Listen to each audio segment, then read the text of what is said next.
The broadcast is now starting. All attendees are in listen-only mode.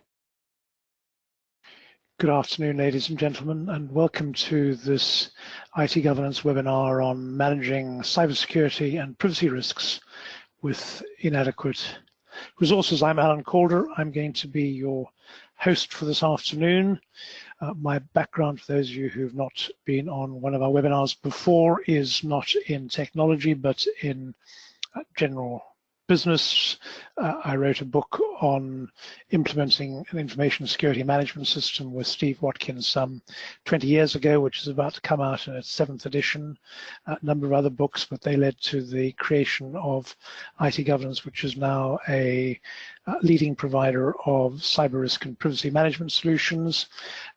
And we operate in the cyber risk area, but also much more broadly in the general governance, risk management, and compliance space, dealing with IT governance, risk management, but very substantially our core business and services to our clients are in and around cyber resilience, security, privacy, and an organization's ability to soak up attacks and continue trading effectively in spite of whatever might happen to it.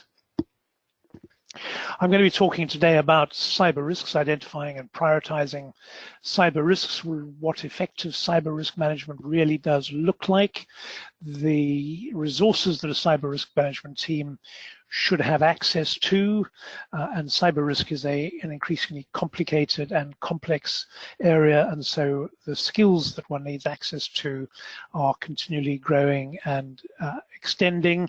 What kinds of competencies you need, and how do you go about optimizing skills and resources which are not easily available in today's environment. There is a global shortage of people with the right skills to deal with cybersecurity. Doesn't appear to be a global shortage of them in the criminal side of the world. There are lots of people operating very effectively either under national government or serious organized crime purview, but not nearly enough people operating on the positive, proper legal side of cybersecurity. In fact, the recent ESG annual Global Cybersecurity Survey identified that with 53% of the respondents, there was a problematic shortage of cybersecurity skills at their organization. The majority just couldn't get the right skills and or retain the right skills to be able to deal with the cybersecurity threats that they face on a daily basis. 2/3 of businesses said they lack the number of cybersecurity professionals they need in today's threat climate, so not just finding it difficult to get them, but difficult to get enough of them. And 82% of employers across 8 countries said that a shortage of cybersecurity skills was an issue for them, 71% believing that this talent gap creates direct and measurable damage to their organization. And that's not surprising, given that in reality, most hacking is not something which you can deal with entirely on an automated basis. And even if it were, you need the appropriate skills to be able to ensure that your automated defenses are properly configured and are amended and adjusted to deal with the evolving threat environment within which you operate. Whether the fact that women make up only 14% of the US cybersecurity workforce, and it's not much difference around the rest of the world, is anything to do with the global skills shortage is a separate issue. Undoubtedly, if the world were better at recruiting much more broadly, there might be more people with the skills necessary to help organizations deal with the challenges that they're facing. And for those of you who are wondering whether you can ask questions or not, you'll have noticed that you're operating on mute. As we come to the end of the webinar, there'll be an opportunity for Q&A. So please do, if you have a question that you want to ask as we go through the webinar, in your GoToWebinar control panel, there is a section which is called questions. If you click on that and open the box, you can type questions into the box. And when we come to the Q&A session, what I will do is that I will pick up any questions there are, and I'll read them out, share them with the audience, and I'll answer them to the best of my ability. Overall, we should be at that Q&A point in about 40 to 45 minutes. So this total webinar is designed to run for a maximum of an hour, including the Q&A session. So 3 different people talking about the cybersecurity situation, specifically in the UK, against that broader backdrop that I mentioned just now. Kieran Martin, the CEO of the National Cybersecurity Centre, which is the UK's authority for cybersecurity, said that recruiting the necessary expertise into the NCSC is a constant and difficult challenge. You might expect that would be the case, given that they're recruiting at the top end of cybersecurity expertise, because it's the NCSC that is involved in dealing with the most dangerous threats to national security, but they're also recruiting across the spectrum because they're supporting organizations at all levels. Rob Crook, the Managing Director of Cyber Intelligence at Raytheon, which is a national defense engineering and cybersecurity company, said that their vacancy rate in their cybersecurity unit tends to operate at 20 to 30%. And again, if you're in the business of cybersecurity, finding and keeping people, if it's a challenge, that's not the best place to be. The CTO at Ofcom, the telecoms regulator, said there are not enough people in the UK to do what is required for the country as a whole. And those comments come from the select committee minutes published by the UK Houses of Parliament. So if in the UK we're struggling to attract and retain staff, what does that really mean? How do we go about, how do organizations go about dealing with the challenge in terms of recruiting staff?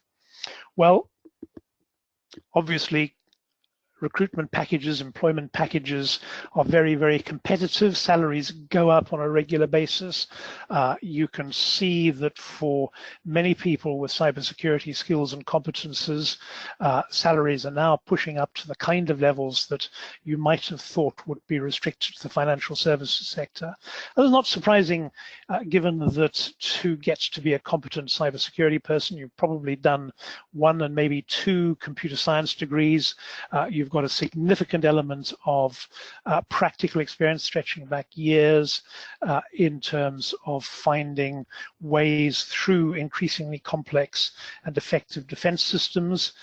So security personnel probably paid 15% above other technology people. Retention rates are problematic because there is a shortage of people in the market. It means that recruiters and headhunters are always looking to find the next job for somebody that they found a job for 18 or 12 or 24 months ago. So turnover of staff can be a challenge for organizations.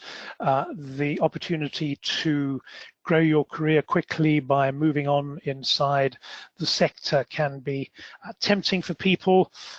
And of course, the government is soaking up what the Institute of Information Security Professionals, the IISP, describes as an unfair proportion of the UK's cybersecurity talent. And that's only unfair from the perspective of the private sector, where we have to manage threats to our own cybersecurity. From the government's perspective, they too need good, effective cybersecurity people, because the whole panoply of attacks, from ransomware through to highly targeted multi-vector hack attacks, are aimed at central government and at key institutions inside central government. And so it's therefore imperative that the UK government does get its people that it needs to work in the cybersecurity sectors. The sector is relatively immature. Cybersecurity as a sector didn't really exist 5 years ago. The emergence of recognizable qualifications is still ongoing. So recognized disciplines, clear career pathways, clear entry points. We see that ourselves every day. We run a range of professional training courses, and we have people from all sorts of walks of life looking to find a way to start in cybersecurity and not sure whether a cybersecurity foundation training course will enable them them to become a highly proficient technical expert, or whether they need to do something else. All of those are common issues. That's not abnormal for an industry as young as the cybersecurity industry is. There are not many common standards nationally or globally for accreditations. There are a number of recognized qualifications. They become increasingly robust, but there are not a very wide number of them. And it's estimated in the cybersecurity jobs report, there'll be something like 3.5 million cybersecurity job openings at all levels by the year 2021. So that's just 2 years down the track, 3.5 million cybersecurity jobs. Not enough time for somebody to get a first computer science degree if they haven't started already, let alone perhaps a second one. So the reason why there will be so many jobs is there are just not enough people coming through with the skills that are necessary to be able to do that. And of course, cybercrime isn't moving slowly. So the development of cyber criminal capabilities, the cybercrime supply market is a very open, unregulated one.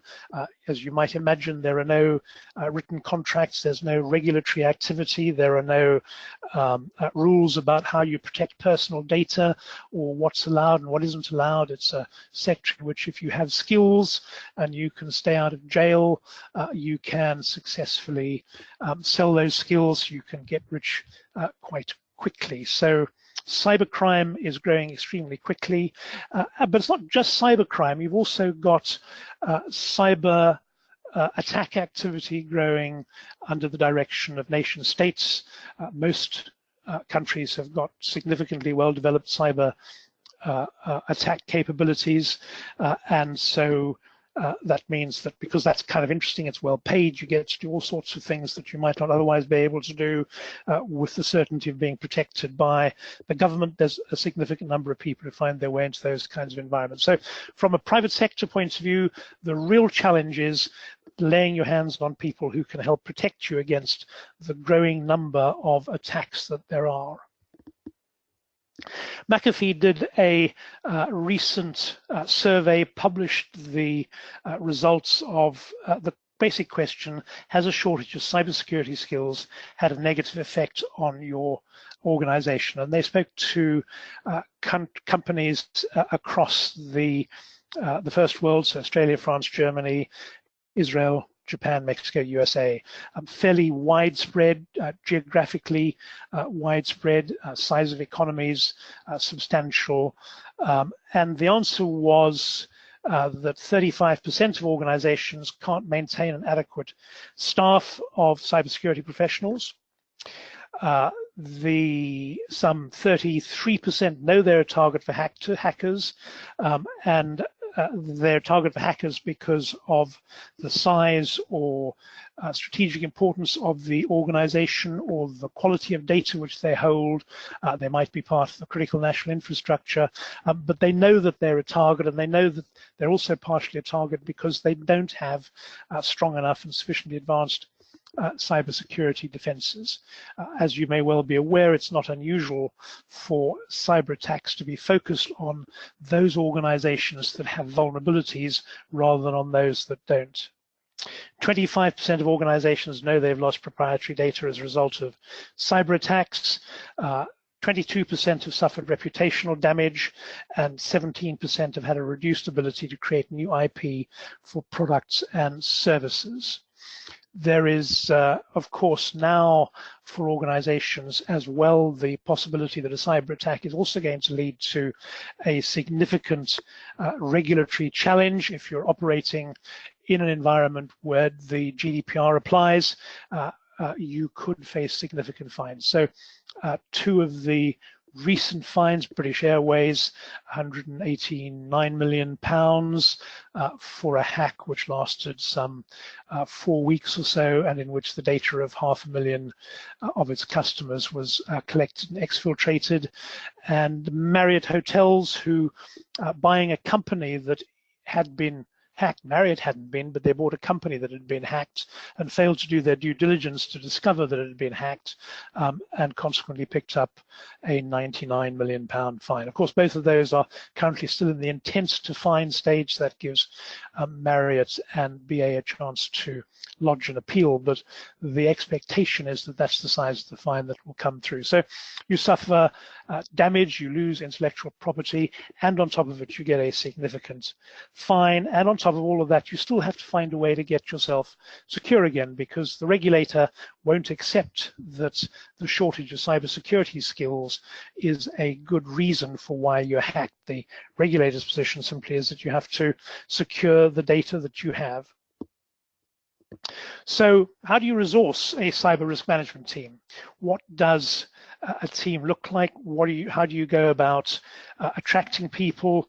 What are the core steps taken by organizations who have some success in building teams? And we see both from, again, our own experience, but also from work done by ISC Squared on building a resilient cybersecurity culture, that most organizations, the core of building an effective cyber risk management team is training and promoting from within, is finding people who have the requisite experience and intellectual capability and inquisitiveness, and competences around persistence, self-organization, and training them to give them the skills that they need and promoting from within. So 70% of organizations are promoting from within.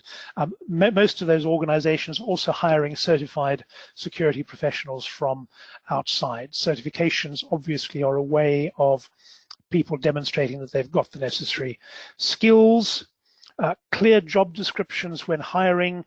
Those organizations who do this job well have learned that very clear job descriptions, what is it you're recruiting somebody to do, where will they fit in the team hierarchy, what will deliverables look like, is a critical part of building a good cyber risk management team.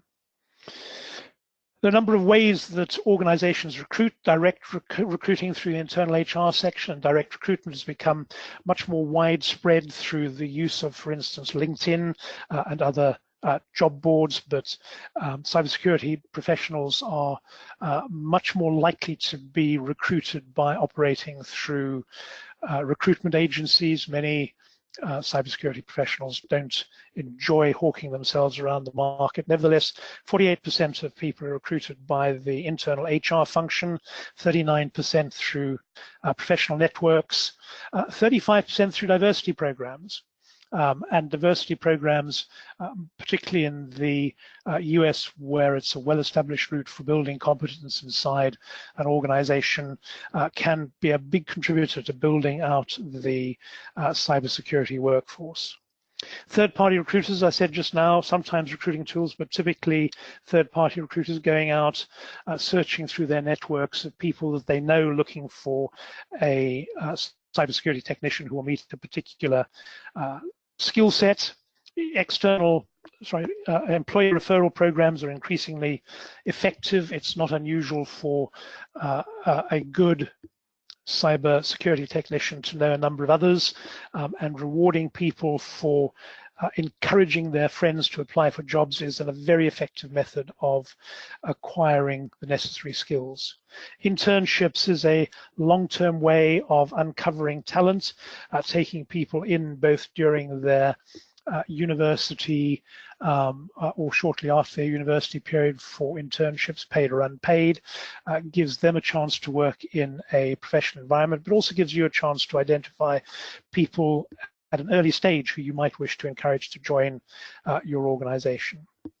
At the other end of the scale, veteran assistance programs, recruiting people who are leaving the armed forces, particularly those who served in the technical computing, radio, communications, any one of those branches of the armed services tend to have the core skills that you're looking for a cybersecurity unit, plus they've got all of the other things that often go with people from a military background. They're able to get on well with people, they're able to take instruction, they're able to work clearly to direction, they're able to report well.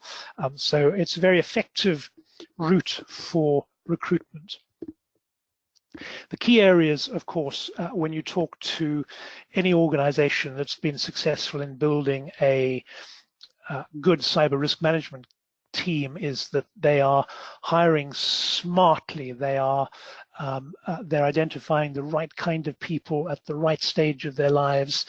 They're putting together packages to attract individuals, and they're focusing on continual development, training and promotional opportunities for staff, recognizing that cybersecurity people don't just want to be working flat out, they also want to be acquiring new skills, advancing their competences, and seeing themselves doing well within this evolving profession. And that can be a challenging part of the mixture for any organization, because given that you can never have enough cybersecurity people, it means the ones you've got, you tend to be pushing to work all the hours that there are to keep you safe, and you actually need to be finding ways of taking them out of work to give them the chance to grow and develop. And that's a challenge in building a cybersecurity team. And so to do that well, you really do need top management support and commitment. You need management to understand that IT is important. Cybersecurity is even more important. The cybersecurity team is the front line of the defense, is critical to the organization's resilience, and needs to be supported, funded, trained, and so on. The whole organization has to recognize that. You can't treat the cybersecurity people and what they're pushing you to do as the picture of a geek with a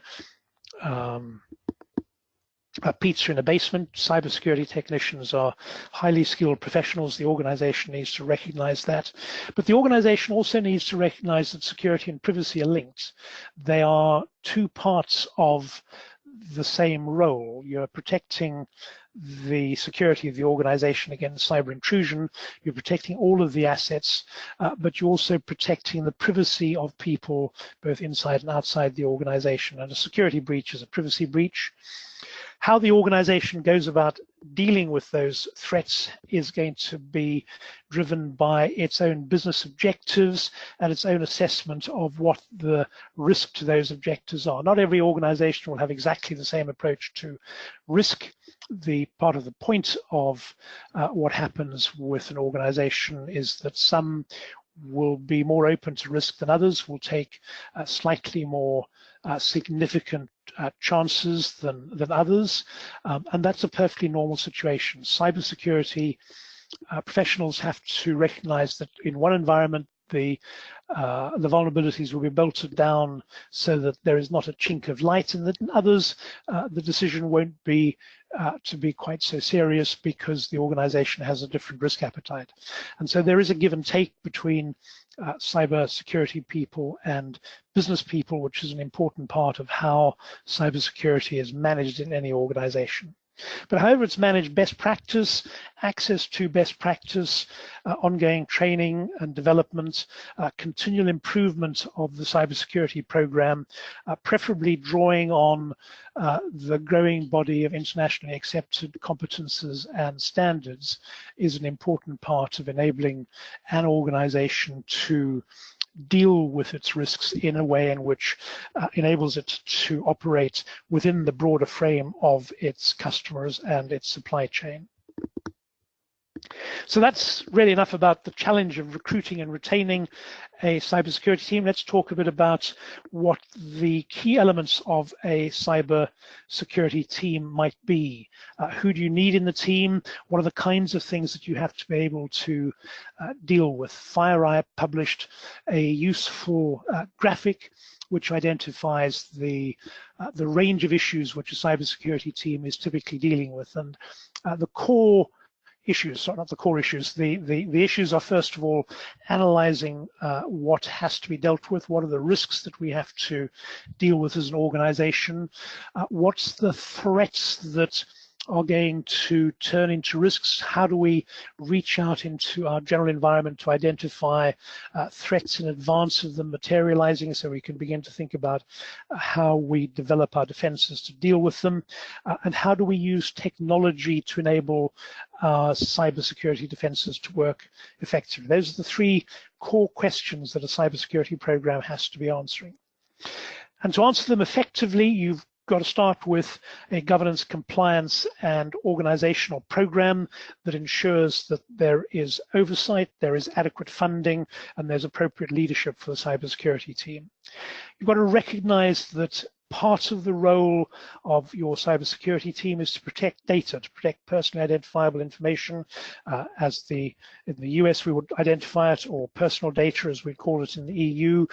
That's a significant part of the intellectual assets that we're protecting inside an organization, but it's a part of the intellectual assets which have got a set of related regulatory challenges that don't apply to every other asset. So we're protecting data, we're managing security risks. We're not eliminating security risks because you can't. You can only manage them. You can only try and see how you can reduce the likelihood of a particular threat exploiting a particular vulnerability and the impact on the organization if that were to do so.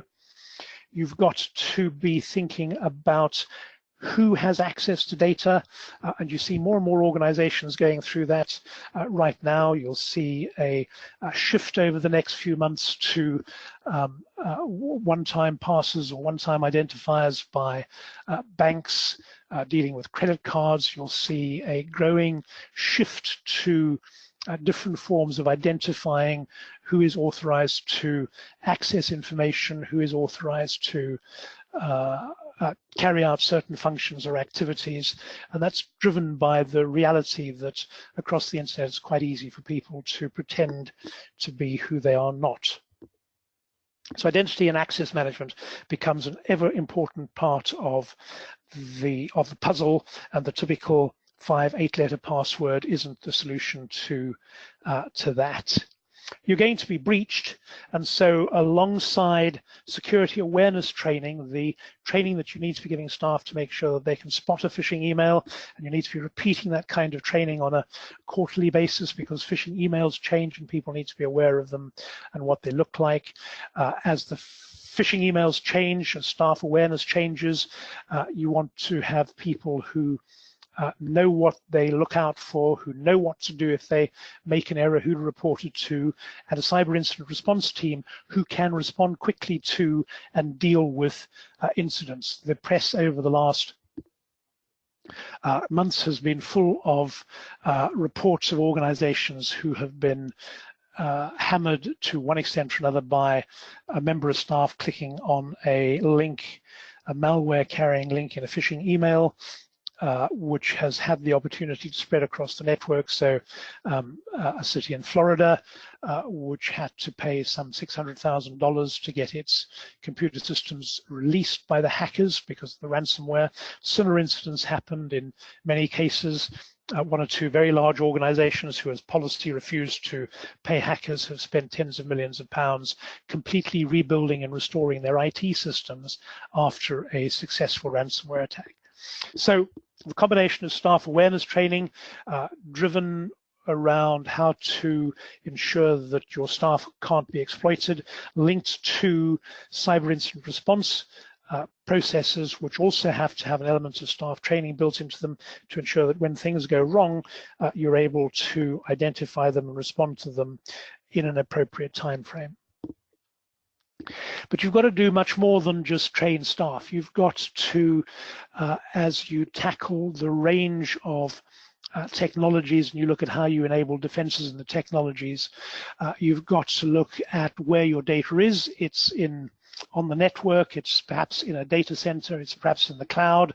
You've got mobile employees. You need to identify all of the interactions between the different places where your data is, the different copies of the data, and you need to make sure that you manage those interactions, those storages, the backups, all the elements of where data is. You need to manage, therefore, how the data is access. That means application, database, and mobile protection. And you need to be able to monitor those. So you need to be thinking, particularly in larger organizations, about how do we monitor what's genuinely going on? How do we ensure that we spot that there has been a breach or there is some other problem before it becomes something that is too late for us to catch? Host and endpoint protection should now be absolutely standard across organizations. The need to keep on revising and improving it is driven by the changing profile of cyber attacks, and increasingly organizations recognize that third-party and vendor management is an essential part of building their cyber framework, because hey, if an attacker can take over your email system, for instance, then they can distribute phishing emails to targets without your target realizing that there's anything wrong with email because it's coming from a legitimate system. They can distribute information internally without anybody realizing it. The American Medical Claims Association, an organization which just in 2015, they'd spent something like $1.5 million updating their IT systems, had a breach in 2018, which they only discovered in about March of this year, by when some 20 million claimants' personal details, financial details had been stolen and leaked and sold onto the internet. The AMCA has since gone into Chapter 11, not just because of the cost of dealing with the breach, but also because its customers withdrew their services. So very real example of an organization which ceased to exist because it hadn't done a thorough job around ensuring that its cybersecurity position was as good as it should have been. So given that as the range of issues that a cybersecurity management team has to deal with, what typically would an organization want to have in place? And I'm talking typically, not really in the sense that most organizations can't afford or can't put together a team of the kind of scale that you genuinely need. But dealing with what you've got to deal with, you almost certainly need to have a chief information security officer. You need someone to give oversight and direction to the organization's strategy for dealing with risk. And that oversight needs to be interfaced against the organization's business objectives, needs to reflect the organization's risk appetite, and needs to reflect what the organization has available and can invest in its cybersecurity defenses.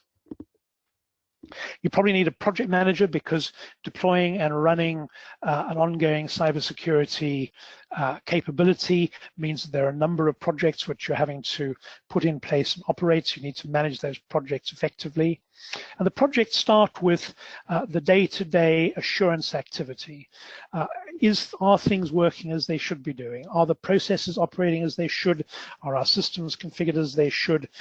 Are we up to date in terms of vulnerability? So pen testing and auditing are the two key functions that make up your cyber assurance capability.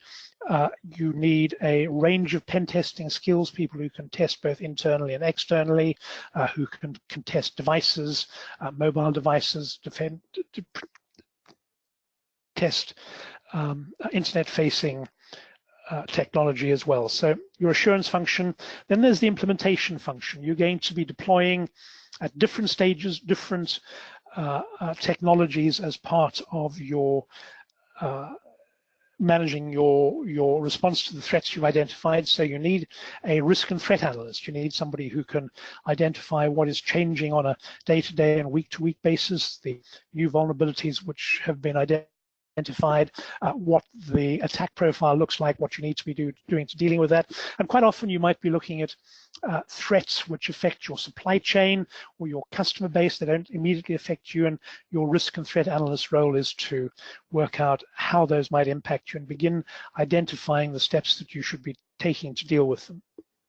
You need a technical security architect. You need someone who can design how your own infrastructure network should operate, how you should, given the identified risks and threats, how you should be dealing with them, how you should be configuring and organizing the network, where you should be creating barriers between elements of the network, what should be scanned when, but above all, it's about the structure of the network.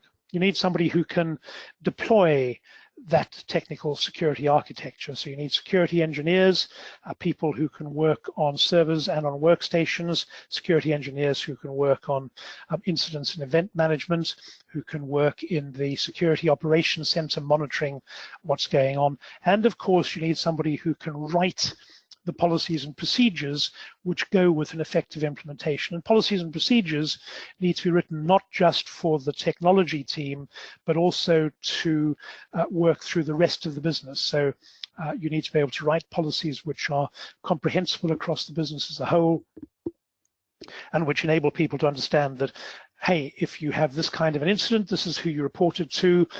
If you are deploying a particular application into a mobile device, this is what you're allowed to do, this is what you're not allowed to do, why that is. All of those are policies which need to be clearly written, communicated, and shared across the organization. And you also need to recognize that in spite of all of that, you're still going to get breached. And therefore, you need to have a breach response capability. And every organization should have a breach response capability. And that's made up of a combination of skills. There's a first responder. There's the persons who, once you've done triage, and part of building an effective process architecture is about determining who reports, who deals with the report of a security incident. Does that go through help desk? Does it then get referred to the security team? How do you do triage? But there's a first responder whose role is, having identified that there's been a breach, initiates the first steps to contain that breach. And that might be isolating affected devices, isolating affected parts of the network, and it's putting in train all of the steps which go to enable the organization to begin containing it.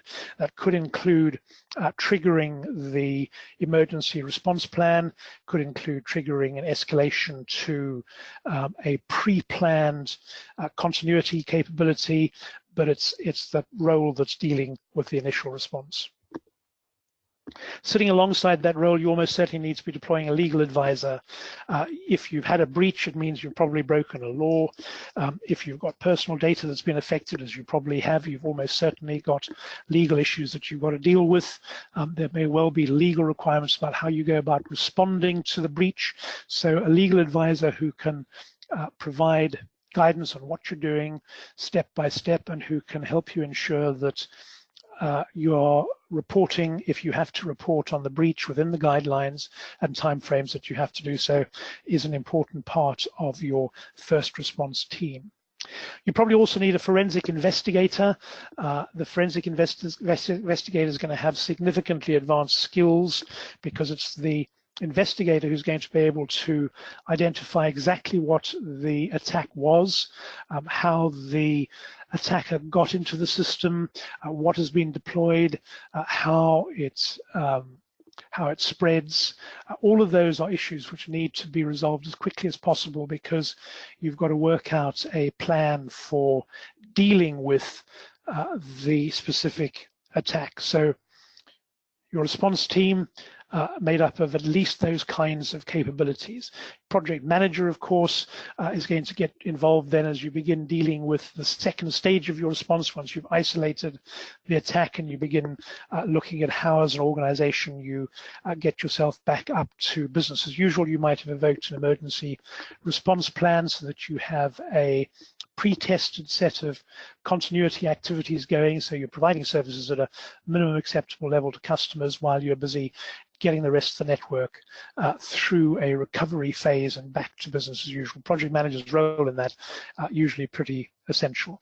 And all of that requires people who have existing skills and competences, who've got the right technical, practical, and experiential skills to be able to deal with the challenges that you face as an organization.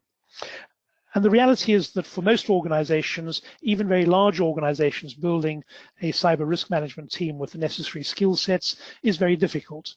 For instance, a forensic investigator typically won't have enough to do if they're only working for one organization. Unless you have lots and lots of breaches, the work gets to be pretty boring for them, so they want to be able to move on and do something else. And of course, having lots of breaches is really not what you want to be doing. So you've got a challenge in putting together the set of skills that you need, because of the reality that they're expensive, they're complicated, you don't necessarily need them full time, but you need access to that kind of pool of talent.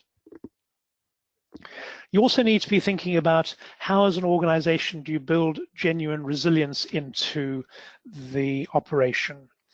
A resilient organization is one that is capable of responding to attacks, continuing to operate, and not being taken out. So my earlier example of the American Medical Claims Association, clearly not a resilient organization. They were successfully attacked. The result of the attack was to take the business out of operation and into Chapter 11 liquidation. A resilient organization would have a much smaller likelihood of being attacked, but having been attacked would be able to respond and contain the attack much more effectively. In the case of the AMCA, they had some 3 cybersecurity companies at work inside the organization following the attack, trying to work out what had happened. That soaked up $400,000.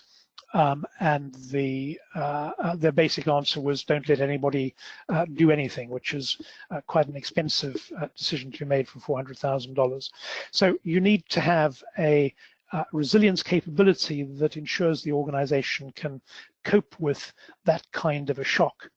And a resilient capability is built around the phases of managing and protecting the organization, identifying and detecting the attacks that you have to deal with, responding to and recovering from the attacks, and governing and providing assurance that the cybersecurity mechanisms are working. We see cyber resilience as being really a 5-stage activity, the most basic of which is to put in place something like Cyber Essentials, the UK scheme that deals with cybersecurity. It's a very basic set of technical controls, protects an organization against the 5 most common internet-borne attacks. But really, core cybersecurity is where you are in a position that you have the absolute minimum set of controls in place. That's Cyber Essentials. It's going to be an element of staff awareness training. It's going to be some core policies and procedures. It's going to be the beginnings of a cyber incident response process. So you'll do a bit of managing and protecting, identifying and detecting, responding and recovering, and you'll have a bit of oversight. So very core, fundamental, minimum level of cyber resilience. Baseline, the step up, the area where all organizations should aiming to be as a baseline for security. When you look at your supply chain, you should be saying we want all of our suppliers to meet that baseline security standard, is to have an integrated cybersecurity and operational business activity. So to create a framework, whether it's built around management systems like ISO 9001 and 27001 and 20000 and so on, or simply built around a set of integrated and designed processes, what you should be looking to do is to get to the point where you've got cybersecurity integrated into your business. You've got a set of management standards and assurance functions which enable the board to see that cybersecurity is being managed effectively across the organization. Third level of maturity is what we call extended, and that's the point at which you're extending your cybersecurity activity across the whole of your supply network, recognizing the risks that live with the supply side of the organization. You're making sure that you can deal with them. You're making sure that your customers, making sure that your suppliers are appropriately secure. You might be extending across some of your customers because you need your customers to be able to interact with you, and you need to have taught them how they can do that effectively. So an extended cybersecurity program is broadening the range of organizations that are within your security ecosystem. And the most mature is an organization in which cybersecurity is embedded into the wider business objectives. It's a standard part of board reporting. It's a standard part of all people's behaviors. It's a standard part of procurement, of customer planning, of new product planning. The security and regulatory aspects of cybersecurity are just fundamental to what the organization is doing. It would no more think of having somebody not trained on spotting the most recent phishing email than it would think of not deploying anti-malware updates on a daily or hourly basis, as the case might be. So 4 real stages of a cyber resilience framework. And as an organization, you should be thinking increasingly about how do we make ourselves resilient? How do we ensure that we can respond to the threat environment, the cyber threat environment in which we find ourselves? A starting point for thinking about your cyber resilience framework is, of course, an assessment.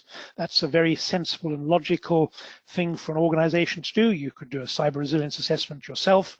You could ask an organization like IT governance to come and do one for you. And typically a cyber resilience assessment is going to look at all of the key controls that sit in those four stages. So the manage and protect, identify and detect, respond and recover and govern and assure areas of the organization in a proper cyber resilience assessment would be assessed. They'd be assessed against a maturity scale that ranges from non-existence to an established process supported by top management.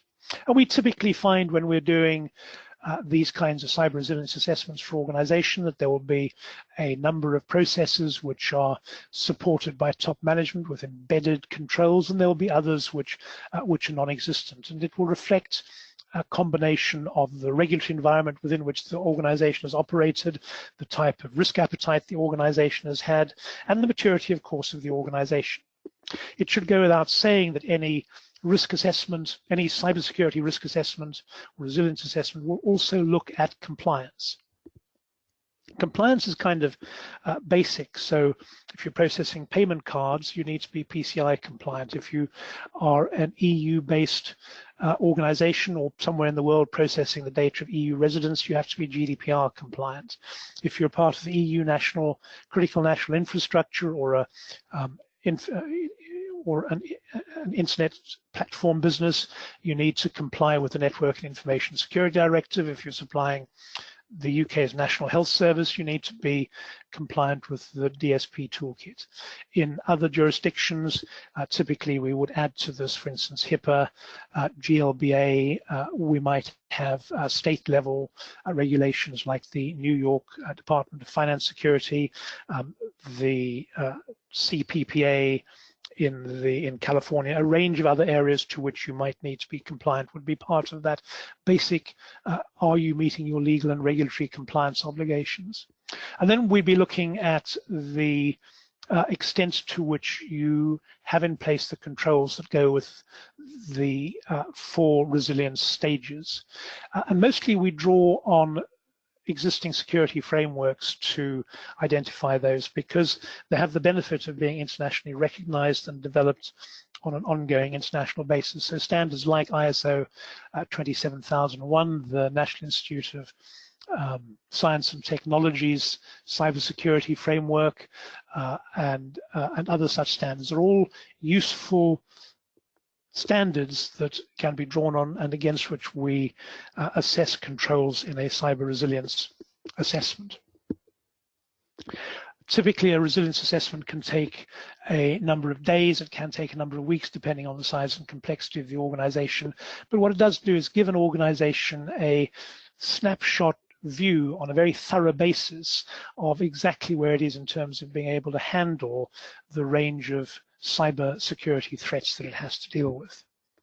And typically for organizations looking at how you can then deal with that, with how do we put in place a cybersecurity team to deal with the range of issues that we have to address to build cyber resilience. Increasingly, organizations turn to what's called cybersecurity as a service. So rather than trying to build your own team with all of the challenges that are involved in finding, supporting, maintaining, educating, retaining a team of cybersecurity professionals, an organization will go to a company that offers a cybersecurity as a service and will buy a service on an ongoing annual basis. And that will give them access to the range of skills and competences necessary to deliver cybersecurity. It'll be delivered through a single trusted partner. The partner will deal with all the challenges of recruitment, maintenance, development, keeping staff happy, fighting off people trying to recruit their staff.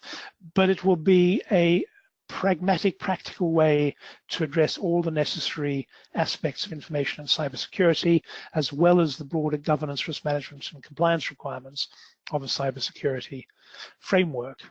A cybersecurity as a service team can bring on board the resources you need typically quickly, but also provide them only when you require them. So what you're paying for is competencies that you need as and when you need them.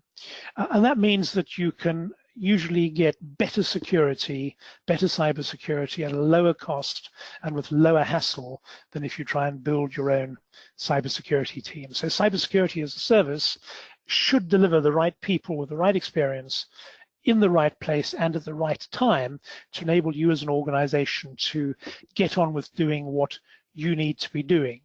So your partner is assessing and managing cybersecurity risk, activating appropriate defenses as and when you need them, and you're paying for what you need as and when you need it based on your requirements, your budget, and your risk criteria. And that again means that you're not stuck with the risk criteria of a different organization or the risk criteria of your CISO. You're able to get, from a management point of view, a service that's appropriate for your budget and your risk profile. So straightforward. If it's of interest, of course, IT governance has cybersecurity as a service as an offering. It has cyber resilience assessments as an offering. You could give us a shout now. Come on through the slides, or just call us directly, and we can talk to you about how we could help you assess risk and the types of services that we put in place to help you plan for managing protection as well as responding to breaches immediately if and when you have them, and the kind of governance and assurance framework that you might want to put in place around them. So lots of ways you can get hold of us. You can download our free green paper on managing cyber risk, talk to one of our cyber resilience experts, visit our website, email us, call us, lots of ways that you can contact us. All of those opportunities there. There's no cost to talking to us initially.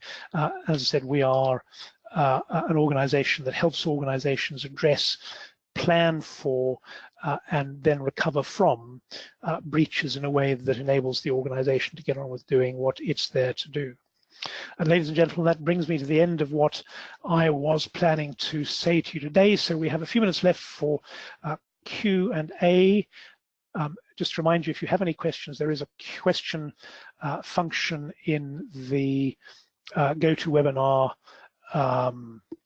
panel. Do type a question in there, and what I'll do is I'll go to questions. If there are any, I'll endeavor to, I'll read them out, and then I'll try and share with everybody what the answer to the question is. So let me just get to the questions.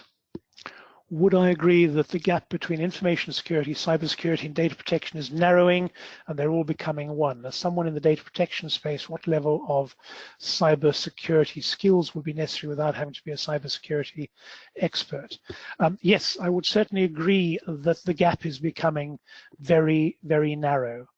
The reality is that any cybersecurity breach is almost certainly going to be a compromise of that affects intellectual property, that affects personal data, that affects the capability of the organization to continue as a going concern. And so that means that how an organization responds has to take all of those aspects into account. And that's very difficult for any one person to do, to be an expert on how to configure, how to design the security architecture and network, while at the same time being an expert on what GDPR says you have to do in terms of reporting a data breach. And that's a complex set of skills to have. It's very difficult for an individual to have all of those skills. If you're interested in having all of those skills, the route to be going is through a general management route, where having a broad understanding of what's going on and the ability to work with genuine experts in each of those fields is the sensible approach. But frankly, if you're looking to make a start in cybersecurity, if you want to be a technical cybersecurity expert, cybersecurity professional, you need to have generally speaking, a good solid understanding of technical security of computer. You need to have done a computer science degree. Many people do acquire the skills to be hackers, but the best hackers are those who genuinely understand the technology at an intellectual level. So there are qualifications like the certified ethical hacker and others which enable people who've got a good practical understanding to acquire a basic competence. People who've done desktop and IT support courses can develop their skills into certified ethical hacking. But really, you probably need a network security or a network technology background to be able to make the most of a CEH course. So there are a number of ways that you can start, but it's very difficult to get a good step into the reality of cybersecurity without having got a good, solid initial grounding in the area. That looks as though it's the one of one questions. The only other question is there a recording available of this? Yes, there is. It will be made available in the early part of next week. The slides are available as well, so you'll get links to those in the course of next week. And in the absence of other questions, ladies and gentlemen, I'd like to just say thank you for joining us today. There will be an ongoing series of webinars on this and on related subjects. Please do feel free to join us. In the meantime, I wish you a cyber secure future. Thank you and good afternoon.